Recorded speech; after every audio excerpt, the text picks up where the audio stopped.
Bueno, como ya hemos visto en los jueves pasados, la palabra integridad, ¿alguien me puede decir qué significa integridad? Algo que es ¿qué? Completo, entero, con todas sus partes. Muy bien, Silvia. Sin división, ¿no es cierto?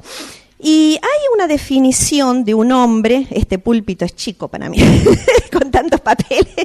Lewis dice que la integridad es algo más que conocer y decir la verdad. Y me gustó el otro día Marcela, el jueves pasado, cuando decía, nosotros somos mujeres muy especiales, no porque seamos más importantes que otras, pero sí somos especiales. ¿Saben por qué? Porque tenemos un gran conocimiento de la palabra de Dios. Que pocas mujeres, creo que de nuestra Argentina, tienen ese privilegio. Pero la definición acá dice que es algo más que conocer y decir la verdad, la integridad. Se trata de ser consecuentes con lo que somos, aunque nos cueste más de lo que estaríamos dispuestas a pagar. Me encantó esa definición. Entonces, según esta definición, creo que es importante en primer lugar que recordemos quiénes somos. ¿Quiénes somos? En Efesios 1, 4 y 5 dice que somos santos y sin mancha delante de Dios por medio de Jesucristo. Y fuimos, ¿qué? Adoptados, dice, adoptados como hijos de Dios por medio de Jesucristo. Y en segundo lugar tendríamos que recordar con qué fin fuimos adoptados como hijos de Dios. En el versículo 12 dice, a fin de que seamos para alabanza de su gloria. Saben que la gloria de Dios es el propósito supremo de la redención. Dios quiere que su gloria sea vista en tu vida y en mi vida. Y que esa gloria que yo pueda ver de Dios en mí y que otros puedan ver, resulte en una alabanza a Él.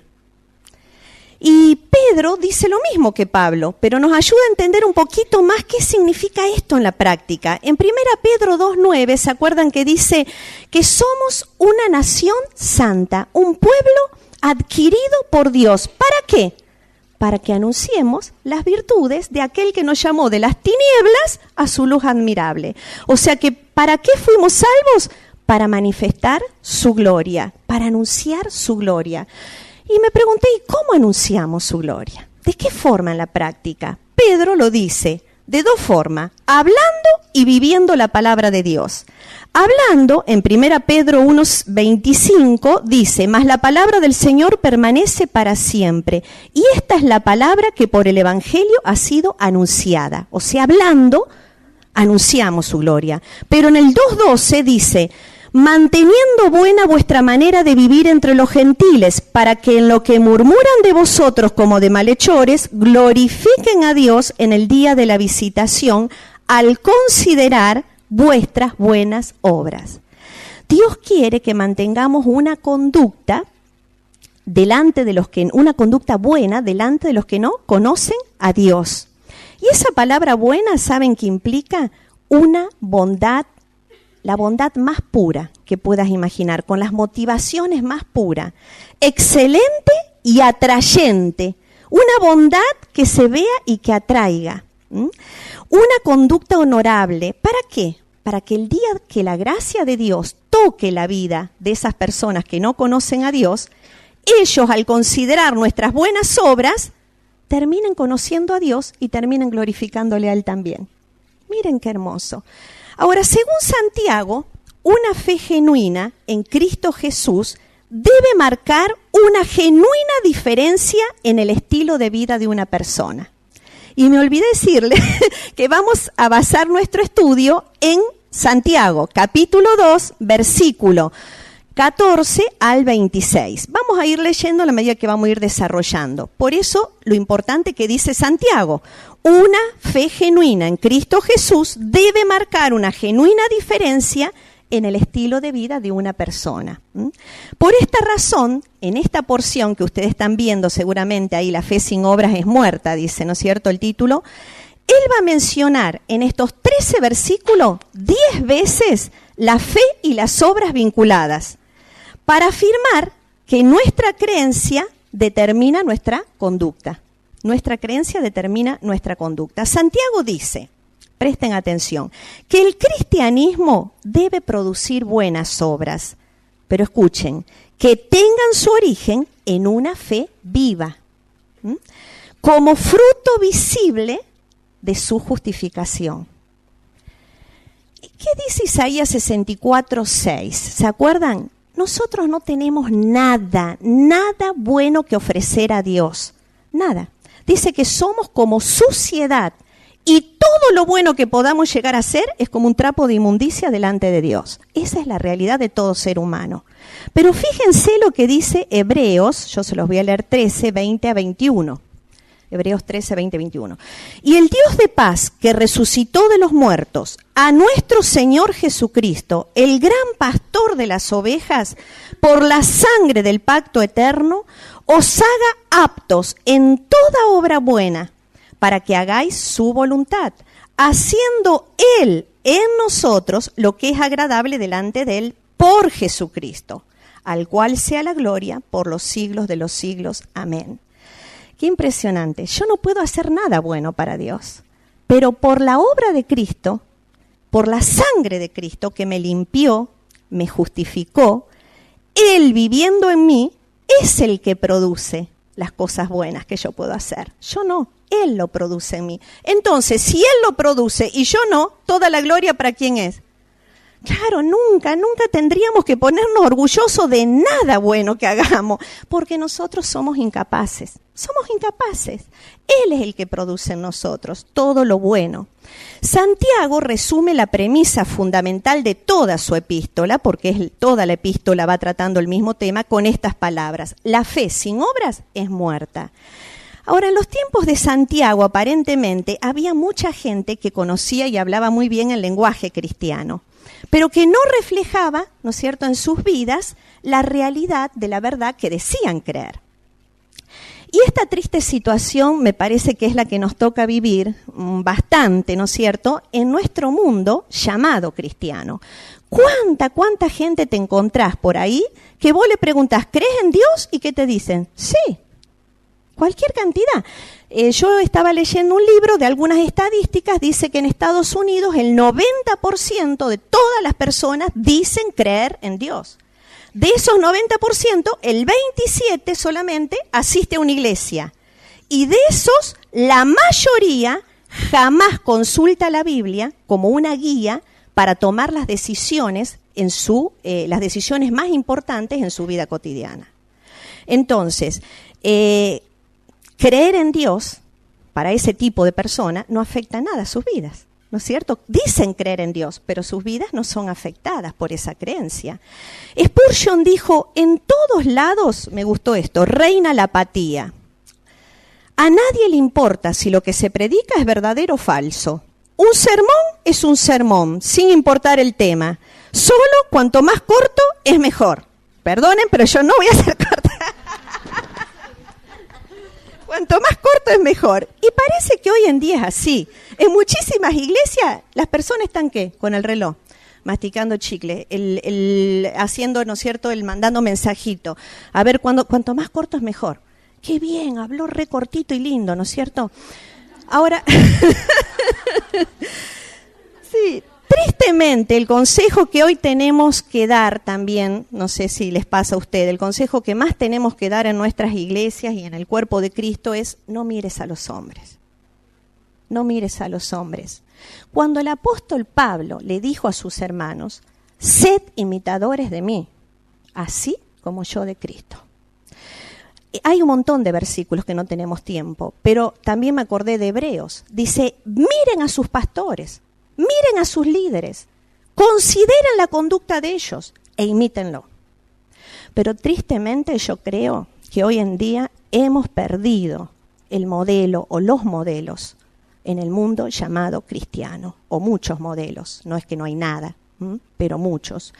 La palabra cristiano significa seguidor de Cristo, alguien que se identifica con Cristo, que vive a Cristo, que sigue su ejemplo, que sigue sus pisadas. Por eso, ¿no es cierto?, cuando los discípulos lo entregaron a Jesús, ahí Pedro dice, tu forma de hablar ya te vende, por decir así, estaba tan identificado con Cristo. El propósito del estudio en esta tarde a través de este título, que no dije creo el título, ¿no? Del estudio, sí, no, perdón, estoy un poco nerviosa. El título es Integridad cuando la fe no obra. Mira qué raro, porque la fe tiene que obrar, ¿no? Pero el título del estudio es La integridad cuando la fe no obra. El propósito de este estudio es desafiarnos a no amoldarnos y a no tomar la forma del mundo llamado cristiano que nos rodea, sino a vivir la genuina fe que un día vos y yo depositamos en Cristo Jesús. Pero para poder vivir esta fe genuina, necesitamos en primer lugar conocer, ¿no es cierto?, y comprender qué es la fe verdadera, qué es la fe verdadera. Y Dios, creo que a través de Santiago, nos va a dar en esta tarde, ¿no es cierto?, una lección muy clara y práctica.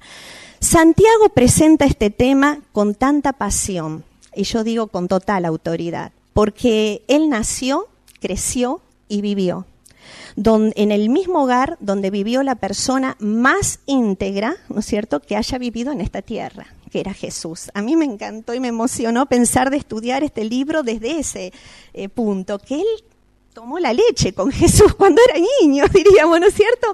Jugó con Jesús, o sea, vio su vida, aunque le costó creer, es otra historia esa, pero él vio la integridad. Él sabía muy bien, por eso lo habla con tanto énfasis.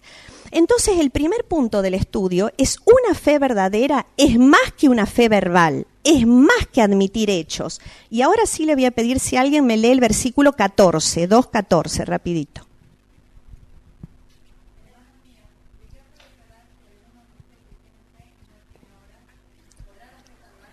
Debemos entender que Santiago no trata en esta sección el tema de la salvación en sí, sino más bien el de la clase de vida que debe caracterizar a uno que ya es salvo. Santiago no está diciendo que somos salvos por obras, sino que una fe que no produce obras buenas es una fe muerta.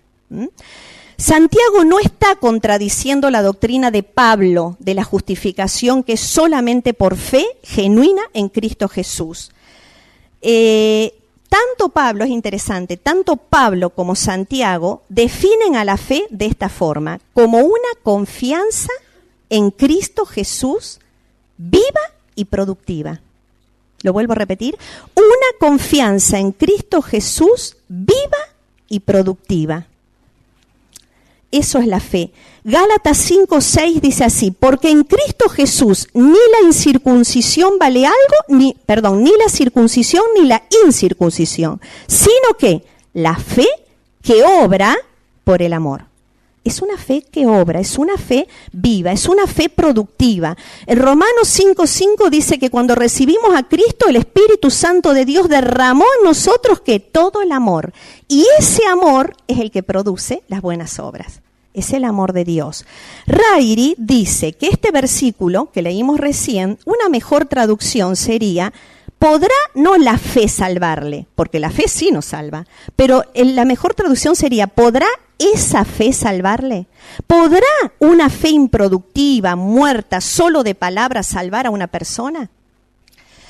El segundo punto es, una fe verdadera produce buenas obras en beneficio del prójimo. Y le voy a pedir a Sandra si puede leer por favor del 15 al 18. 2:15 a 18.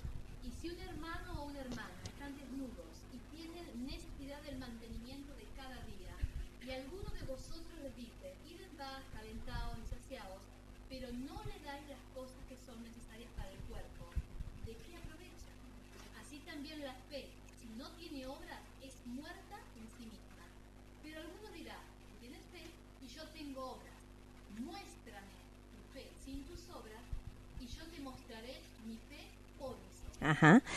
La fe verdadera es capaz de ¿qué? De servir. No es indiferente, es compasiva, ¿no es cierto? Y Santiago cuenta acá un posible caso, para darnos ¿qué? Una lección práctica, para que podamos ir entendiendo una forma práctica. Esa palabra desnudo, la busqué en el original, y significa pobremente vestido, que no tiene lo suficiente ni para un día.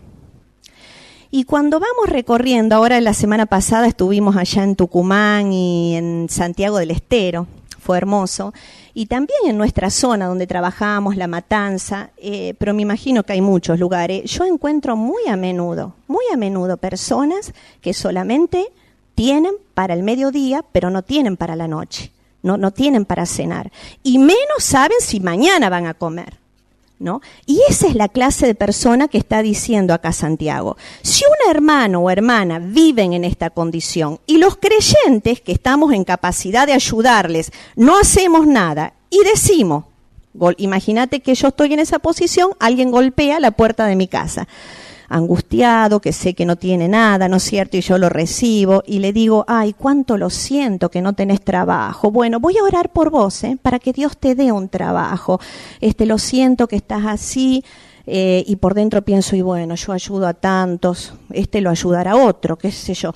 Bueno, y bueno, chau, acordate que te amo, cualquier cosita, llámame. Dice Santiago, mira, estas palabras son huecas. Y son vacías y no sirven para nada, está diciendo, ¿no? En otras palabras. Esas palabras entonces no sirven. El apóstol Juan presenta esta idea en 1 Juan 3, 17 y 18 y dice, pero el que tiene bienes de este mundo y ve a su hermano tener necesidad y cierra contra él su corazón, ¿cómo mora el amor de Dios en él?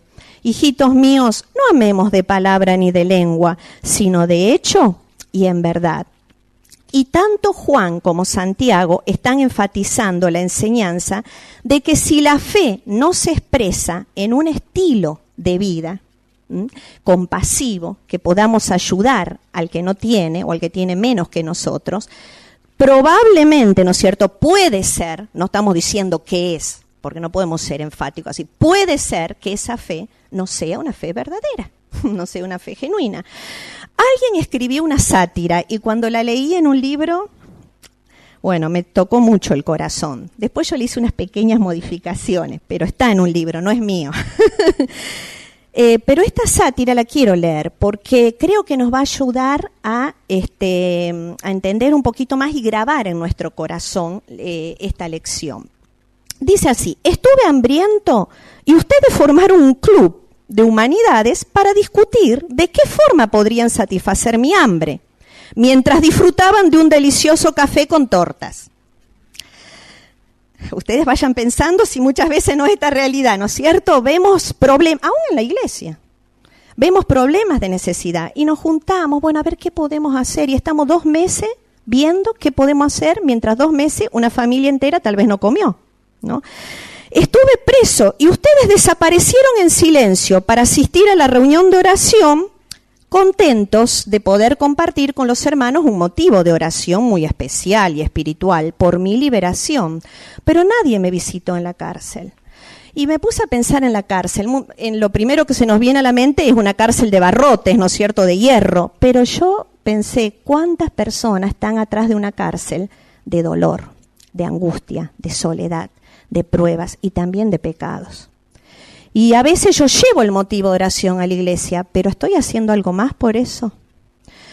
Estuve desnudo, dice, y debatieron en su mente las causas posibles de mi pobreza y lo desagradable de mi apariencia. Y a veces, ¿cuántas veces vemos pobres? ¿Y saben qué escuchamos? Muy a menudo nosotros escuchamos eso. Son pobres porque quieren, son unos vagos. Tal vez tenga razón. Pero discutimos en nuestra mente las razones de la pobreza, pero no hacemos nada. Y también a lo mejor nos ponemos a charlar y decimos, ¿viste las estadísticas? ¿Cuántos pobres hay en la Argentina? Están creciendo. Y en la tele hay una propaganda que me toca el corazón. Un nenito, un viejito que dice, no soy una estadística, soy una persona. No sé si lo vieron, ¿no? Porque nos llenamos la boca de estadística, pero son personas. Y dice, estuve enfermo y se arrodillaron, ¿saben para qué? Para dar gracias a Dios por su propia salud. Ay, gracias, Señor, que yo no estoy enferma, ¿no? Y movidos por la prudencia, se alejaron de toda posibilidad de contagio. Jesús tocaba a los leprosos. Estuve desamparado y predicaron extraordinarios mensajes sobre el refugio espiritual que hay en el amor de Dios. Estuve solitario y me dejaron solo para orar por mí. Parecen tan santos, tan cerca de Dios, pero yo sigo aquí, solitario, con hambre y con frío. Me mató cuando leí esto realmente, ¿no? Porque refleja una realidad.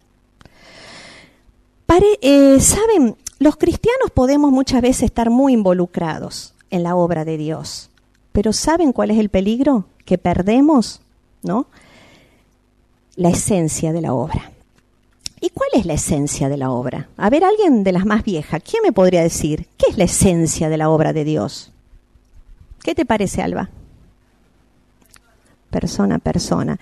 No sé si me estoy expresando bien, a lo mejor por eso no está así, pero la esencia de la obra, yo puedo estar muy involucrada, pero la esencia es el amor. El amor. Puedo estar muy involucrada, pero lo que me lleva a actuar y lo que me tiene que llevar a actuar es el amor.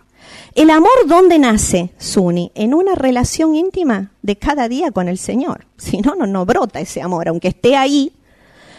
1 Corintios 13, 1-3 dice que si yo tuviera tal conocimiento bíblico, ¿no es cierto?, más que Rairi, y pudiera dar una cátedra de todo asunto teológico y sabiduría, pero no tengo amor, no me sirve nada. Y si yo hiciera cualquier sacrificio para ayudar a los pobres y todo, y doy mi cuerpo para ser quemado, y no tengo amor, no sirve para nada. 2 Corintios 5, 14 y 15 dice que el amor de Cristo nos constriñe. Y solamente el amor de Cristo nos tiene que empujar a actuar. Porque, como dice el versículo 15, y por todos murió, para que los que viven ya no vivan para sí, sino para aquel que murió y resucitó por ellos. Me gustó ver en 1 Tesalonicenses 1:3, Pablo dice, acordándonos sin cesar delante del Dios y Padre nuestro, de la obra de vuestra fe, le dice Pablo a los tesalonicenses, de la obra de vuestra fe, del trabajo de vuestro amor y de vuestra constancia en la esperanza de nuestro Señor Jesucristo. ¿Ves que el trabajo y las obras eran como resultado de qué? Del amor que brotaba en ellos. Ya me perdí por acá. Podemos hacer mucho, ¿no? Pensé por llevar el evangelio tal vez, pero ¿alguna vez nos arrodillamos y lloramos por algún conocido que tenemos y que todavía no conoce a Cristo? Podemos estar involucrados en programas evangelísticos, hermosos, grandes, pero tenemos pasión en el corazón día tras día cuando yo me cruzo en el pueblo con un inconverso y voy a mil apurada. Me detengo a pensar y darle un folleto o darle una palabra. Es eso lo que estamos tratando de decir. Es más que estar involucrado en una actividad. Es algo más profundo, ¿no? Podemos hacer mucho por los pobres. ¿Sabes que podemos hacer mucho por los pobres? Pero pasar al lado de un pobre y no sentir nada en tu corazón. ¿Sabes que yo estaba preparando este estudio y Dios me estaba tocando mucho el corazón?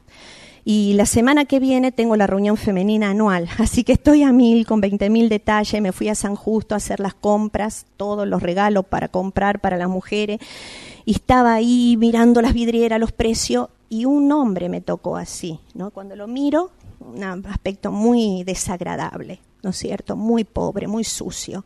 Y yo estaba tan metida en lo que quería lograr, porque tenía poco tiempo también, que le digo, no, y seguí.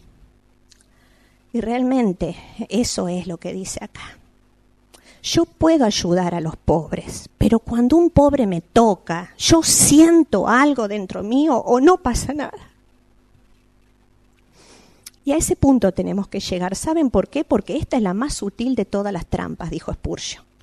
Podés creer que estás haciendo mucho para Dios, pero no estás haciendo nada. Porque tiene que brotar de una relación íntima con Dios y de un amor por Dios que te consume y que no te deja ser indiferente. No estamos para solucionar el problema económico de todo el mundo, pero sí el que te toca. Sí el que toca tu puerta, sí el que toca tu vida. Algo, por lo menos una palabra, si no tenemos una moneda para darle. El mundo está buscando, o el mundo mira a la iglesia de Jesucristo y dice, muéstrame tu fe por la forma como vives y sirves a este mundo que está sufriendo. Nuestro mundo quebrantado nos exige que respondamos con el amor de Dios, pero ¿saben qué? Nuestra cultura a menudo nos dice todo lo contrario. en contraste con el servicio, nos alienta ¿a qué? A cuidarnos de nosotros mismos, ¿o no? Todo el mundo está preparado y nos empuja a que nos preocupemos por nosotros mismos. Y nos empuja al egocentrismo. El mundo está buscando, ¿saben qué? Seguidores de Cristo, pero que se parezcan a Cristo. La gente nos mira no solo para encontrar una creencia correcta, como vimos el jueves pasado. El mundo necesita la sabiduría de Dios, necesita el consejo de Dios, la palabra correcta, pero también nos mira para encontrar un estilo de vida que se parezca al de Jesús. Están buscando eso. La fe verdadera, yo puse, es la vida de Cristo en acción para mí. La fe verdadera es la vida de Cristo en acción. ¿Cuándo imitamos a Jesús verdaderamente? Cuando estamos dispuestos a servir a otros, pero en especial a aquellos que no tienen forma de recompensarnos. Porque Filipenses 2, 5 al 11 nos muestra que Cristo se hizo ¿qué? Siervo, por amor a mí, y entregó su vida, la dio por mí, ¿no es cierto? Y por vos. Ahora, ¿qué le di yo a cambio a Jesús? Yo no tenía nada para darle a cambio. ¿Vos te pusiste a pensar en eso? Que lo único que yo le di a cambio era mi miseria, mi pobreza y el mal olor de mi pecado, porque dice que era como un trapo de inmundicia todo. Pero Él me abrazó así, como me vio a mí y te vio a vos. Y yo me hice algunas preguntas y te las quiero hacer a vos. ¿Estoy dispuesta a abrazar a niños sucios, con piojos, y permitirle a mis hijos también que lo hagan? ¿Estoy dispuesta a abrazar a mujeres con olor feo de todo tipo, porque no tienen un baño donde bañarse? Y si yo tuviera las condiciones precarias donde viven, yo creo que tampoco me bañaría en pleno invierno, te digo la verdad, con un techo que no tiene techo. Y tiene agua fría, no tiene gas para calentar el agua. Entonces, con olor, pero también olor del corazón a veces, de pecados, de miserias. ¿Estamos dispuestas a tomar mate con ellas para ganar su corazón, aunque tengan todos los dientes rotos? ¿Estoy dispuesta a hospedar en mi casa a un hermano pobre que es de otro nivel social, cultural y económico que el mío? ¿Y lo haría yo de la misma forma que lo hago cuando hospedo a gente, entre comillas, especial? Le pondría el mismo mantel, las sábanas, mejores sábanas, perfumar la cama, todo igual. ¿Estoy dispuesta a ir a un hospital y cuidar a un enfermo que no es mi familiar y que no es mi amigo? Porque esto aún los inconversos lo hacen, ¿no? Cuidar a cualquier amigo enfermo o un familiar. Pero ¿estoy dispuesta a cuidar a alguien que no es un familiar mío y que no es un hermano y un amigo? Saben que la iglesia de San Justo es muy nuevita. Todavía ni siquiera tuvieron un bautismo y me impresiona ver esos creyentes. Viene una viuda, ¿no? Conoció a Cristo con 3 hijos y juntaron dinero entre los 18, 20 que son ya, gracias a Dios. ¿Y qué fueron a hacer? Ayudarle a la viuda a construir su bañito, que no tenía prácticamente un baño, y ayudarle a arreglar la cocina, que no tenía una mesadita, nada.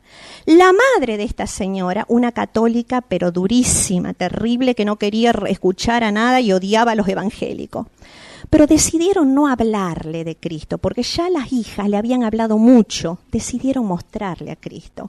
Y la mujer, cuando vio esto, le dijo a su hija: pero estos, dice, son más buenos que los católicos, porque dice, nunca vimos esto. Y empezó a abrir los ojos. Luego se enferma la mujer de cáncer, la tienen que operar en un hospital, piden dadores de sangre. Y me impresionó cuando la mujer me vino a agradecer y me dice: ¿sabés quién le dio sangre a mi mamá? Dice, tu hija. Era inconversa. Yo, ¿sabés por qué me emocioné? Porque yo no sé si hubiera sido capaz, ¿entendés?, de darle sangre a un inconverso. Tal vez a un amigo sí, tal vez a un hijo sí, a un esposo, a cualquiera de ustedes, pero a un inconverso que no conozco, por ahí decir, no, tengo que tener más fuerza yo para servir, lo que sea, ¿no? Y mañana lo operan a la mujer y el doctor dijo que no saben si va a salir de la operación. Y hoy Matías me dice, orá, mamá, porque es la última oportunidad que tenemos de hablarle de Cristo. Qué hermoso mostrar a Cristo, ¿no?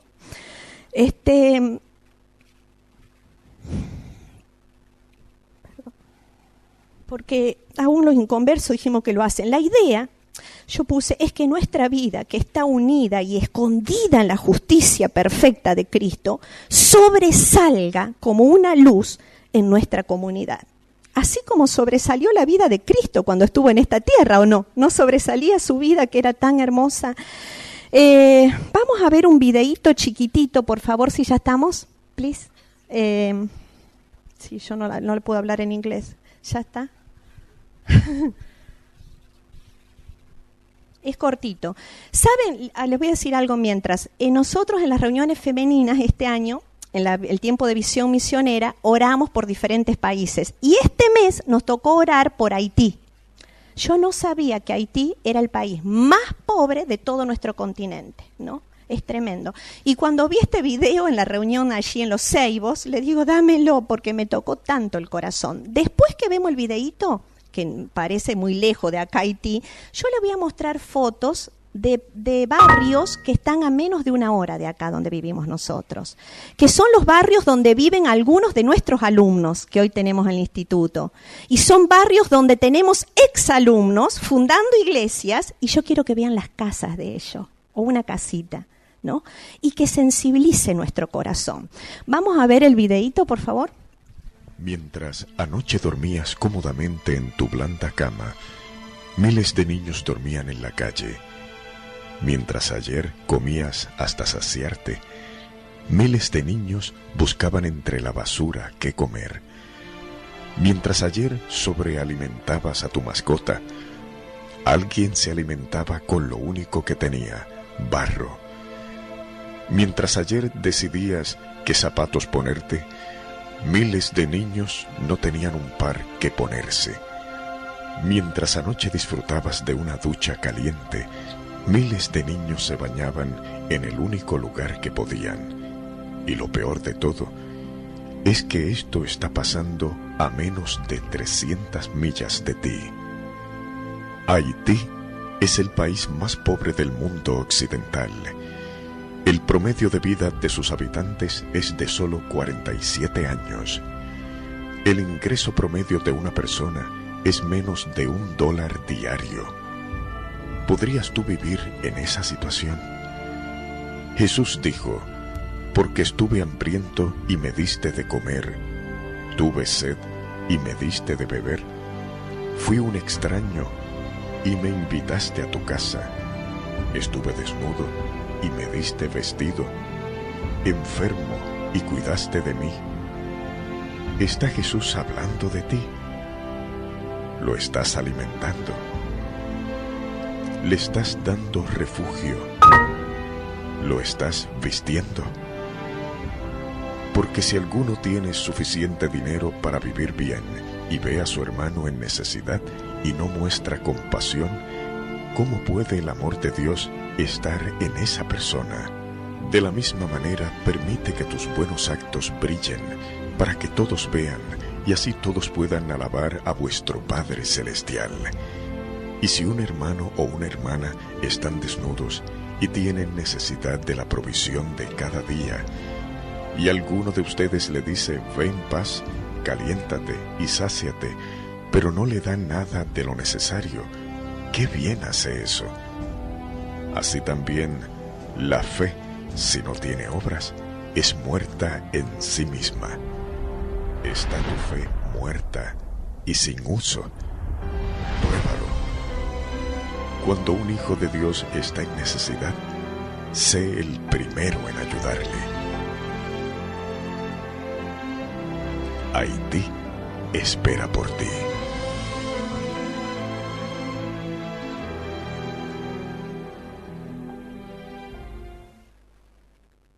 Y ahora vamos a ver una secuencia de fotos nomás.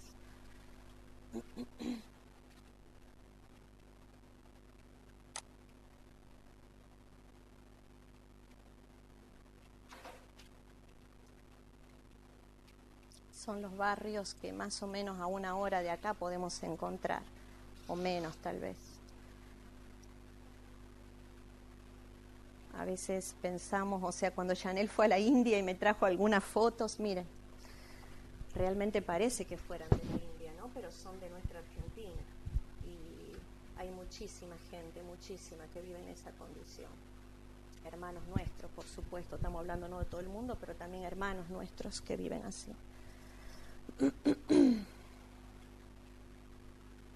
Esa es una de las iglesitas que se está empezando al frente de una plaza. Por primera vez creo que tenemos una iglesia cristiana al frente de una plaza y no católica. Y esa es la casita de los pastores, que son exalumnos graduados de acá, miren el techo. Pero me encanta ver la gratitud que tienen. Están construyendo, están mejorando cada cosa que Dios les regala. Miren el techo. Gracias. Están con sus cortinitas, ¿no es cierto? Porque eso es lo que le enseño, que tienen que tenerla limpia, adornada. Pero, perdón, no terminó. Tenemos algunos niñitos ahí comiendo en los comedores. Hombres tirados, muy común.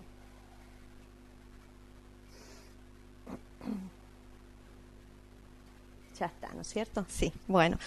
Y yo pensé de pasar esto para ver un poquito, ¿no es cierto?, la realidad de nuestro país, de nuestros barrios, pero también para sensibilizarnos el corazón un poquito. No es que hay que estar pensando que tenemos que ser socialistas y tratar de resolver los problemas económicos de todo el mundo, pero me refiero a tener un corazón sensible, ¿no es cierto?, y conocer nuestro mundo. En el versículo 17 dice Santiago, hace una fuerte declaración diciendo que es imposible separar las obras y la fe. Es tan imposible como separar del fuego el calor y el resplandor. El versículo 18, Santiago nos deja una instrucción fundamental, que las obras constituyen la única evidencia posible de una fe verdadera, ¿no es cierto? Porque dice, uno dice que tiene fe, el otro dice que tiene obras, pero el que no tiene obras, ¿cómo muestra la fe? Pero el que tiene obras sí puede mostrar una fe verdadera. Me olvidé decirles que hay un programa también que me impactó, pero no me acuerdo cómo se llama, en internet, que Matías un día me dice, mamá, vení que te voy a mostrar algo, el lunes pasado. Y vos ponés cuánto es tu sueldo mensual y por año. Nosotros pusimos un promedio de 2.000 pesos, más o menos. Algunos, muchos tienen menos, pero ponele 2.000. Y vos apretás y vas a saber, porque es un mapa de la población mundial, más o menos, ¿no es cierto? No exacto, pero dentro de la población mundial, con un sueldo de 2.000 pesos, estamos dentro del 12% de la población más rica del mundo. 12% de la población más rica del mundo. Y yo creo que tenemos que decir gracias Dios, gracias Dios, gracias Dios. Pero aparte de decir gracias, tenemos que decir qué más podemos hacer. ¿Qué más podemos hacer? Y hagamos, y hagamos. El tercer punto, vamos a ir rapidito, la fe verdadera es más que una aceptación mental, intelectual. El 19 y 20, Sandrita, rápido, ¿me lo leerías, por favor?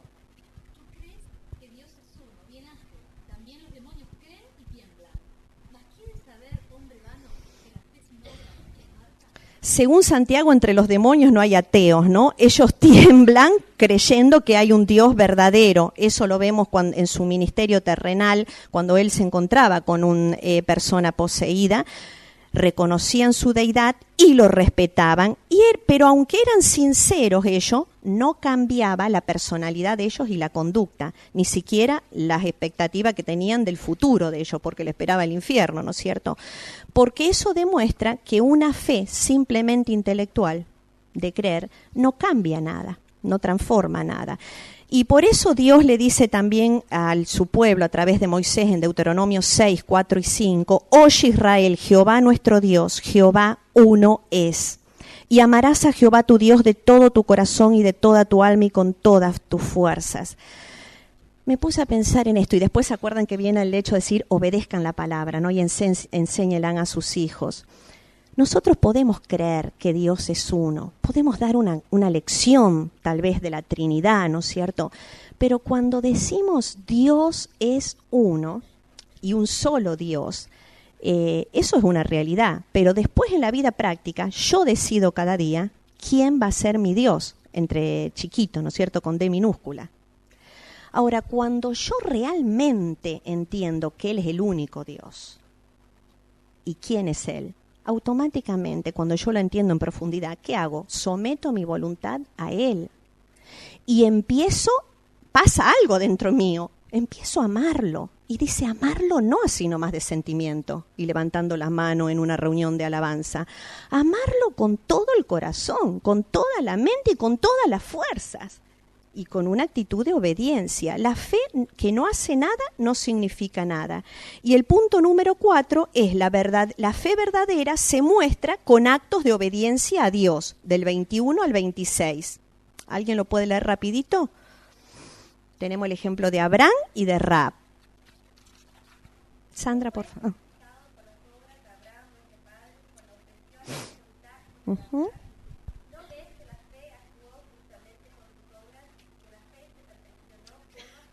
Uh-huh.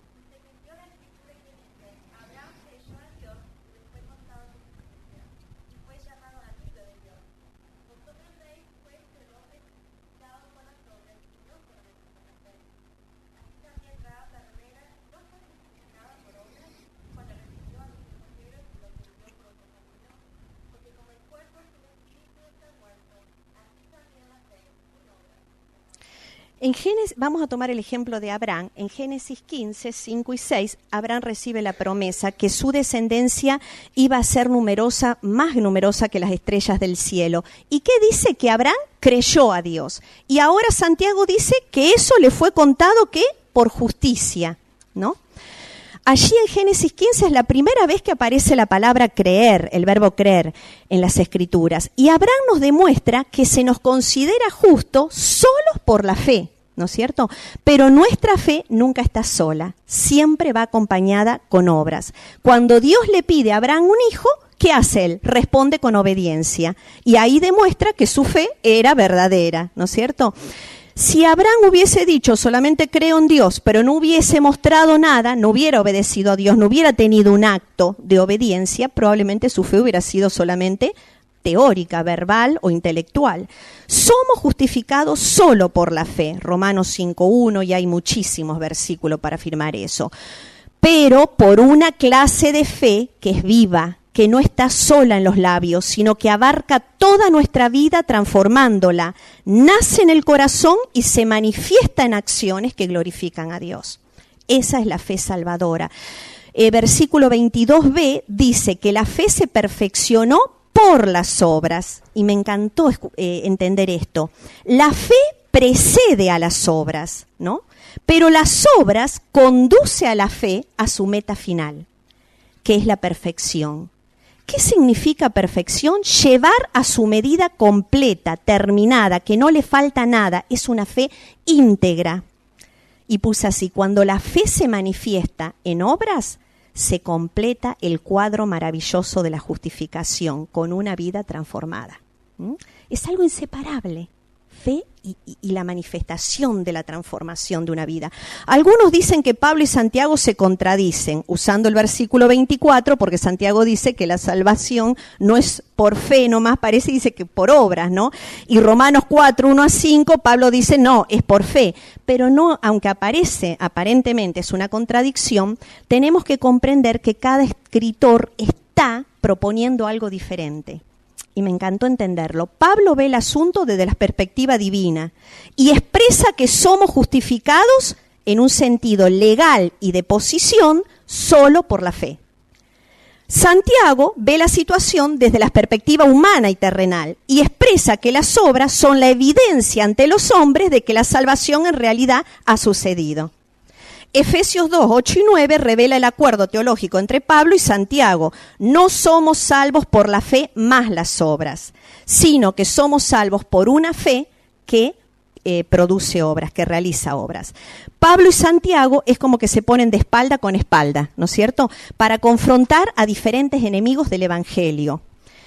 Pablo ataca la creencia de que las obras son necesarias para la salvación. No, no son necesarias para la salvación. Más, una persona puede ser salva y aún no manifestar, ¿no es cierto?, un fruto, porque tenemos casos en la Biblia de tremenda inmoralidad ahí en Corintios. Sin embargo, dice Pablo, lo vamos a entregar, ¿no es cierto?, a Satanás para destrucción de la carne, pero que su alma se salve. Sería otro tema más profundo para tratar. Pero estamos diciendo Pablo ataca la creencia de que las obras son necesarias para la salvación. Y Santiago ataca la fe verbal, que no produce una vida de armonía con Dios, que es solo de labios, ¿entienden? Teórica. Y después da el ejemplo de Rahab, que es muy similar al de Abraham, o sea, aunque es totalmente opuesto, es una mujer, es gentil, todo un contraste entre los dos. Rahab muestra una fe viva que la lleva a actuar. Se identifica con el pueblo de Dios, esconde a los espías, los manda, ¿no es cierto?, a un lugar, expone en riesgo su vida, pero por esa fe verdadera termina salvando su vida. Y termina el versículo 26, Santiago va a terminar con un ejemplo perfecto, que es del cuerpo humano, para decir que una fe inactiva, sepultada en un credo intelectual, no vale mucho más que un cadáver. Una fe salvadora tiene que ser una fe activa, que transforma la vida. Y como conclusión, siempre me gusta pensar en la vida de Jesús. ¿Saben que Jesús le dio mucha importancia a las obras? Jesús dijo en Juan 5:36, las mismas obras que yo hago dan testimonio de mí, que el Padre me ha enviado. Él no solo dijo quién era ser, sino que mostró quién era. En Juan 10, 37 y 38, miren qué interesante. Si no hago las obras de mi Padre, no me creáis. No me creáis, mas si las hago, aunque no me creáis a mí, creed a las obras, para que conozcáis y creáis que el Padre está en mí y yo en el Padre. Le dio mucha importancia a Jesús. En Hebreos 11:2 dice que por la fe alcanzaron buen testimonio los antiguos, y allí en ese capítulo quedó registrado hermosos testimonios de hombres y mujeres de Dios que tuvieron integridad cuando alrededor de ellos la fe no obraba. Fíjate Noé, ¿no es cierto? Por ejemplo, todos se reían, pero él fue íntegro en su fe. Hoy te toca a vos y a mí seguir escribiendo tu propio testimonio de esa fe viva que un día pusiste en Cristo Jesús. Nuestro mensaje al mundo no debe limitarse por lo que decimos. Allí en 1 Corintios 9, 8, 11 y 12 dice que Dios nos ha enriquecido y nos ha dado todo, en todo lo suficiente. ¿Para qué? Dice, para que podamos abundar en buenas obras y suplir las necesidades de otros. No solamente necesidades, ¿no es cierto?, materiales, que también son importantes, pero nosotros necesitamos ser mujeres sensibles. Y cuando alguien toca nuestra puerta y tenemos con qué suplir la necesidad, hacerlo. No solamente lo material, vuelvo a decir, a veces una persona necesita ser escuchada, a veces una persona necesita un abrazo, no todos somos iguales, yo necesito muchos abrazos, no sé por qué, pero necesitamos ser escuchados, necesitamos el amor, necesitamos ser pastoreados, como Mirta me carga a veces que soy una pastora, necesitamos, ¿no es cierto?, abrazar a la mujer, escucharlas, orar con ellas, llorar con ellas y gastar tiempo con sus vidas. Proverbios 3:28 dice que no digas a tu prójimo, anda y mañana te daré, cuando tienes contigo hoy que darle. Jesús dijo en Juan 9, 4 y 5, me es necesario hacer las obras del que me envió entre tanto que el día dura, porque la noche viene cuando nadie puede trabajar. Entre tanto que estoy en el mundo, luz soy del mundo. Hoy es el día, chicas, para ponernos en acción, ¿no? Y las buenas acciones, miren qué linda frase, no es de Julian Weich, pero dice así, las buenas acciones se hacen justo a tiempo, y quedan para siempre, porque Dios no es injusto para olvidar nuestras obras de amor. Muchos opinaron, todos los comentarios, que este pasaje, y gracias Mirta, dice que es el más difícil de todo el Nuevo Testamento para interpretarlo. Pero un autor dijo, tal vez saben por qué sea, porque no queremos entenderlo. Me gustó que dijera eso, ¿viste? Porque es tan práctico. Entonces le damos tantas vueltas, pero no nos gusta entenderlo. La vida cristiana debe caracterizarse por la integridad. Y no podemos ser indiferentes, como dije antes. Y me gustó esta frase. Elizabeth Elliot, que todos conocemos, resumió la esencia de la vida cristiana con esta frase. Miren qué hermosa. Mi vida está dada por ti. Esto es lo que caracterizó el amor de Cristo por mí, por vos. Jesús me dijo, Gloria, mi vida está dada por ti. Y esto debe resumir mi relación con los que me rodean. Yo tengo que decirle cada día a mi esposo, a mis hijos, a mis padres, a mis suegros, Betty, a mis vecinos, a mis hermanos en la iglesia, Sandra, mi vida está dada por ti. Y estar dispuestos a jugarnos, a servirnos, a lavarnos los pies, ¿no es cierto? Unos a otros. Gálatas 6:4 dice, debemos someter a prueba cada uno nuestra propia obra. Y cuidado acá, no estamos para juzgar a otros. Los que las obras significan en cada vida, Dios lo revelará caso por caso, Él solo y nada más que Él. Dios me pide que yo mire mi vida, que yo examine mis obras. No estamos para juzgar a nadie, ni decir este es salvo, aquel no, este es carnal, aquel no. No, yo tengo que mirar por mí. Y empezamos diciendo que para poder vivir una fe verdadera necesitamos en primer lugar que comprender qué es la fe verdadera, y creo que la comprendimos. Pero en segundo lugar necesitamos un compromiso de servicio como un distintivo fundamental en nuestra sociedad actual, que día a día, cuando mirás la televisión y caminas por las calles, se está cayendo a pedazos literalmente, y que desesperadamente y urgentemente necesita ver a Jesús en vos y en mí. El Salmo 100 decía, servid alegres a Dios. Y miren qué versículo me dio Dios acá, y con esto terminamos, Deuteronomio 28, 47 y 48. Servir con alegría al Señor, entrega tu vida.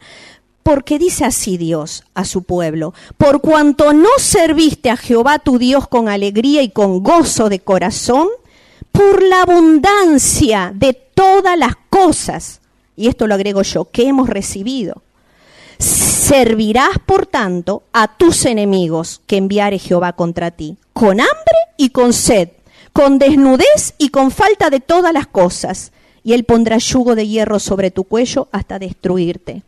Saben que tenemos dos opciones nada más, servir a Dios con alegría por la gratitud inmensa que tenemos ante la abundancia que Él nos dio en todas las cosas, no solamente material, sino la abundancia de todo lo que Dios nos dio, o terminaremos sirviendo a nuestros enemigos. ¿Y saben cómo terminaremos? Con una vida miserable, dice acá la palabra de Dios. Es el tiempo para tomar un compromiso con tu fe genuina puesta en Cristo Jesús. Vamos a orar, Sandra.